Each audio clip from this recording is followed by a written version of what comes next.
Hey everybody, it's a new year, so I figured why not branch out and try something new with a voiceover video.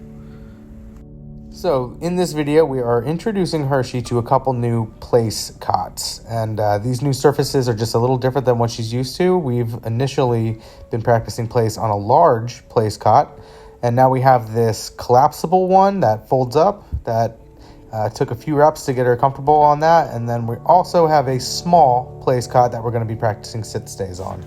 That actually is one advantage of the place command. It's a downstay on any object, and once you've worked your downstay enough, around enough distractions, and introduce enough new objects and new surfaces, you can pretty much bring this command anywhere. So initially, on the foldable place cot that she was very hesitant on getting up on, I was just playing kind of hard to get with the food, and I was only rewarding minimally until she actually started putting her back foot up there, and after that she really came to as far as being comfortable getting all four paws up there. With this smaller one here, it's the same issue, just even a little more so. So I'm just really working her, being a little bit hard to get with the food, and there we go. Once we get the back paws up, we're going to make sure she really understands that that is exactly what we were looking for, and that is the best option for her right now. So as you'll see here, once she fully starts to understand the concept, things get a little bit easier.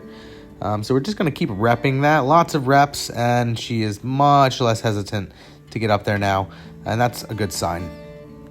Keep in mind here, guys, I am purposely getting in reps as we're practicing these things. So now that she's more comfortable on all three of these surfaces here, we're basically going to start encouraging a little bit of duration of command. But at the same time, I'm going to be getting reps in. So I'm going to ask her to wait a little bit longer, and we're going to get those reps in. And there's our cat, adding a little bit of a distraction, but not too much. It's actually quite perfect for this. One thing you might start noticing is me using the leash to reinforce that down. So of course we're using food and a food lure to reward and get what we want, but the leash is acting as a secondary incentive here to help us start working on that duration. So you'll also catch me here backing away, going to the left, going to the right, because we are getting a little bit better duration, so just increasing distance little by little. Might as well pepper a downstay into the mix. So we have our three different place cots that are all different surfaces, and then downstay as well. And then we're going to go move back over to the small place cot, which, again, the hesitancy, it is still new for her. And we're going to go back between both of these and work our sit stays, actually. And that is, again, the point of this smaller placemat here is to encourage her to hold that sit stay rather than lay down like some dogs want to do sometimes. During that last sequence there, I did notice she was starting to get really overexcited. So since we want to start working on that duration, we held off on the food. I'm just checking her ears out here, getting her to calm down a bit to get her in a better mindset to start working longer duration.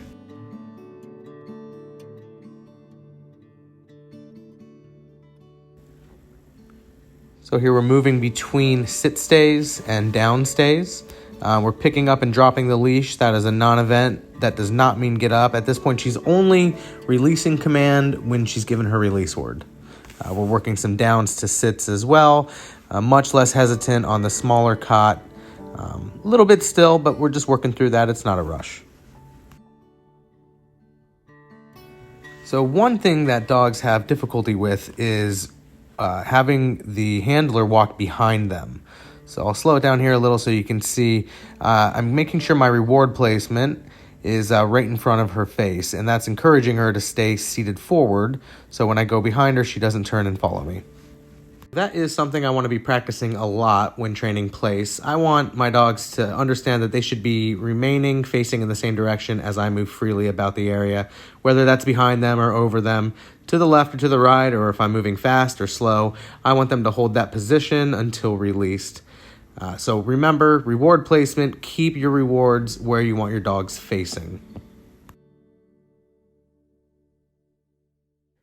And that's where we end our training session. As you can see, she's super relaxed and happy to hold that place command at this point.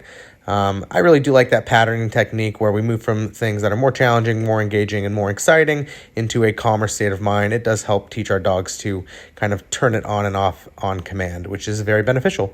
All right, thanks for watching, guys. Hopefully you learned something new. And if you have any questions, hit me up in the comments. Thanks.